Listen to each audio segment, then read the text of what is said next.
So దౌర్జన్యానికి గురైన జూపుడి ప్రభాకర్ మాజీ MLC అలాగే వైఎస్ఆర్సీపీ దళిత నాయకుడు మనకి ఫోన్ లైన్లో అందుబాటులో వచ్చారు. ఆయన స్పందన అంటే తెలుసుకుందాం. ప్రభాకర్ గారు, ముందుగా మీరు చెప్పండి. సో దౌర్జన్యంగా పోలీసులు లాక్కెళ్ళిన దృశ్యాలు టీవీ స్క్రీన్ మీద స్పష్టంగా కనిపిస్తున్నాయి.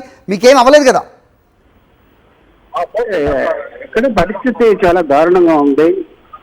గూండాల్లాగా ప్రవర్తిస్తున్నటువంటి పోలీసులు కానీ, లేకపోతే కనీసం ఇంట్లోనే కామ్గా ఉన్నటువంటి నన్ను, అదేవిధంగా అక్కడ ఉన్నటువంటి నాయకులు మొత్తాన్ని కూడా ఇప్పుడు నన్ను తీసుకెళ్తూ ఉన్నారు. చేబ్రోలు ఒక పక్క అంటారు, చుండూరు ఒక పక్క అంటారు, తెనాలి అంటారు. ఎదిగిస్తున్నారో తెలియట్లేదు. నేను ఇప్పుడు పోలీస్ వ్యాన్లోనే ఉన్నాను. ఇది చాలా అప్రజాస్వామ్యంగా జరుగుతూ ఉంది. ఇక్కడ జరుగుతున్నటువంటి అంశాలన్నీ కూడా చాలా ఇబ్బందికరమైనటువంటి అంశం. ప్రభాకర్ గారు, మీ వ్యవహార శైలి అంటే గత దశాబ్ద కాలంగా మేము దగ్గర నుంచి చూస్తూనే ఉంటాం, ప్రజలందరూ గమనిస్తూనే ఉంటారు. మీరు ఇష్యూ బేస్డ్గా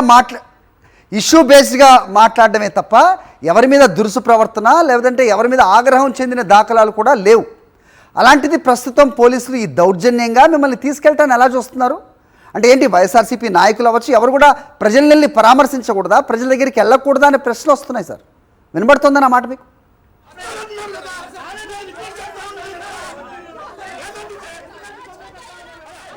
గుంటూరు జిల్లా మామిళ్లపల్లిలోని పరిస్థితి చూస్తున్నాం. అక్కడ ఎస్సీ కాలనీలో ఇద్దరు రైతులు మరణం చెందడంతో వారిని పరామర్శించడానికి అక్కడికి వెళ్ళారు.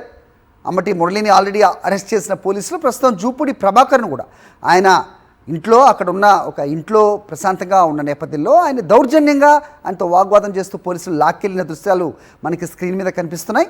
ఆయన ఎందుకు తీసుకెళ్లారు, అసలు ఏమిటి, ఏ సంబంధం కేసుతో తీసుకెళ్లారనేది కూడా పోలీసులు సమాధానం చెప్పకుండా దౌర్జన్యంగా లాక్కెళ్ళిన పరిస్థితి. అడ్డం వచ్చిన మహిళల్ని కూడా త్రోసుకుంటూ జూపుడి ప్రభాకర్ని లాక్కెళ్ళిన సిచ్యువేషన్ అని మనకి ఫోన్ లైన్లో అందుబాటులోకి వచ్చి మాట్లాడే ప్రయత్నం చేస్తున్నారు.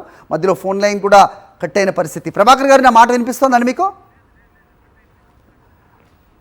రైట్, ఇదే అంశంపై అప్డేట్స్ నెక్స్ట్ బులెటిన్లో మేము కంటిన్యూ చేస్తాం. ప్రస్తుతం మామిళ్లపల్లి, గుంటూరు జిల్లా మామిళ్లపల్లిలో పోలీసులు దౌర్జన్యంగా వాళ్ళని లాక్కెళ్తున్న దృశ్యాలు మనకు కనిపిస్తున్నాయి.